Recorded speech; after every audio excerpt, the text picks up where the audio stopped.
Daily ನಾನು ನಿರ್ಮಾಪಕರನ್ನ ಸ್ವಾಗತಿಸ್ತೀನಿ, but ಅವ್ರು ಬಂದು ಹೋದಾಗೆಲ್ಲ ನಾನು ಮನೆಗೂ ಅಷ್ಟು ಸುಸ್ತಾಗ್ಬಿಡ್ತೀನಿ ಸರ್.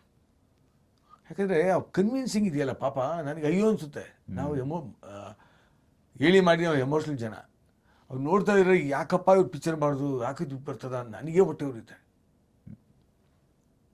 ಆ ಹಾಡುಗಳು ಕೇಳಿರ್ತೀವಿ, ಅವ್ರಿಗೆ ಹೇಳೋಕ್ಕಾಗಲ್ಲ ನಮ್ಮ ಒಪಿನಿಯನ್ ಡೈರೆಕ್ಟಾಗಿ, ನಾವು ಹೇಳೋದಿಲ್ಲ ಸರ್.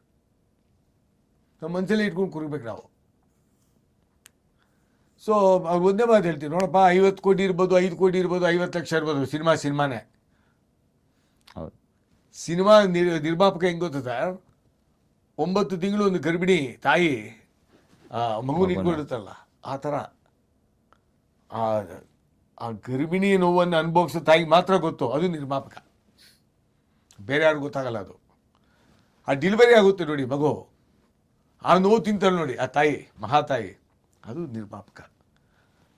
ಅದಾದಮೇಲೆ ಹೆಣ್ಣೋ ಗಂಡೋ ಗೊತ್ತಿಲ್ಲ, ಅಪ್ಪ ಅಂದರೆ ಸಿನಿಮಾ ರಿಲೀಸ್ ಆದಮೇಲೆ ಅಪ್ಪ ರಿಲೀಸ್ ಆಯ್ತಲ್ಲ ಅಂದರೆ ಅಪ್ಪ ಡೆಲಿವರಿ ಆದಂಗೆ ಸರ್, ಅಷ್ಟು ನೋವು ಅನ್ಭವಿಸ್ಬೇಕಾಗ ಸರ್. ಸತ್ಯವಾದ ನಾನು ಒಬ್ಬ ನಿರ್ಮಾಪಕರಿಗೆ ನಾನು ಒಂದು ಸಿನಿಮಾ ರಿಲೀಸ್ ಮಾಡೋ ಅಷ್ಟರಲ್ಲಿ ಯಾರೇ ಆಗಲಿ ಅವರಿಗೆ ಗರ್ಭಿಣಿ ನೋವು ಅನ್ಭವಿಸಿದ ನಾನು ಅಷ್ಟು ನೋವು ಅನ್ಭವಿಸ್ಬೇಕಾಗುತ್ತೆ. ಅವಳು ಹೇಳ್ಬೀಳ್ಗಳು ಅಷ್ಟು ಕಷ್ಟ ಇದೆ. ಅದಾದಮೇಲೆ ಆ ಹುಡುಗ ಏನಾಗ್ತಾನೋ, IAS ಆಗ್ತಾನಾ, ಆ ಹುಡುಗಿ IPS ಆಗ್ತಾರಾ, ನಟಿ ಆಗ್ತಾರಾ, ನಟರಾಗ್ತಾರಾ, ಇಲ್ಲ ಜೀವನದಲ್ಲಿ ಫೇಲ್ಯೂರ್ ಆಗ್ತಾರಾ, ಅದು ಪಿಕ್ಚರ್ ರಿಲೀಸ್ ಆದಮೇಲೆ ಇವ್ರ ಕೈನಲ್ಲಿಲ್ಲ, ಪ್ರೇಕ್ಷಕರ ಕೈಲಿದೆ.